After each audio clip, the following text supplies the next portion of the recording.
12 ज्योतिर्लिंगों में से एक बाबा बैजनाथ धाम, जो कि झारखंड राज्य में स्थित है। झारखंड राज्य के देवघर में स्थित इस धाम के हम आपको दर्शन कराने वाले हैं। यही वह तालाब है जहां पर आप स्नान करने के बाद बाबा बैजनाथ धाम में जाते हैं। बैजनाथ धाम कैसे पहुंचे?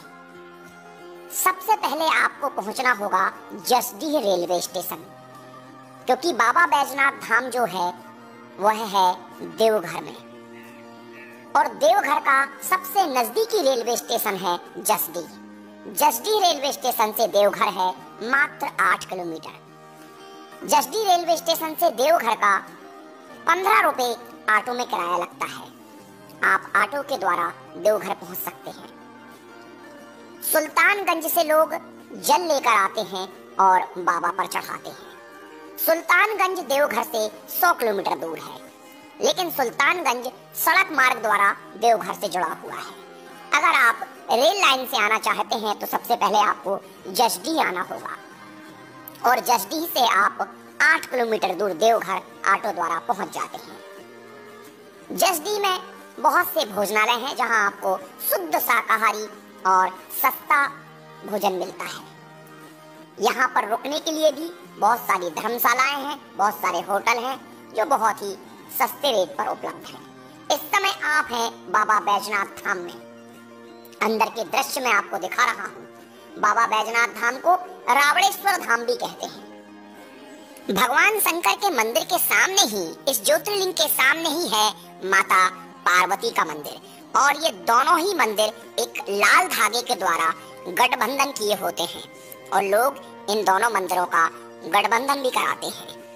तो साथियों, चूंकि ये मनोकामना ज्योतिर्लिंग कहलाता है, क्योंकि यहाँ पर सभी मनोकामना पूरी होती है। सावन के महीने में दूर दूर से लोग कावड़ लेकर बाबा के धाम पहुँचते हैं और गंगा जल चढ़ाकर उनका आशीर्वाद प्राप्त करते हैं। सावन में इस जगह का खास महत्व होता है। भगवान शिव के भक्त रावण और बाबा बैजनाथ की कहानी बड़ी निराली है। पौराणिक कथा के अनुसार दशानन रावण भगवान शंकर को प्रसन्न करने के लिए हिमालय पर तप कर रहा था। वह एक एक करके अपने सिर काटकर शिवलिंग पर चढ़ा रहा था। 9 सिर चढ़ाने के बाद जब रावण 10वां सिर काटने वाला था तो भोलेनाथ ने प्रसन्न होकर उसे दर्शन दिए और उससे वर मांगने को कहा। तब रावण ने कामना लिंग को ही लंका ले जाने का वरदान मांग लिया। रावण के पास सोने की लंका के अलावा तीनों लोकों में शासन करने की शक्ति तो थी ही, साथ ही उसने कई देवताओं, यक्ष और गंधर्वों को कैद करके भी लंका में रखा हुआ था। इस वजह से रावण ने ये इच्छा जताई कि भगवान शिव कैलाश को छोड़ लंका में रहें। महादेव ने उसकी इस मनोकामना को पूरा तो किया, पर साथ ही एक शर्त भी रख दी। उन्होंने कहा कि अगर तुमने शिवलिंग को रास्ते में कहीं भी रखा तो फिर मैं वहीं रह जाऊंगा और नहीं उठूंगा। रावण ने शर्त मान ली।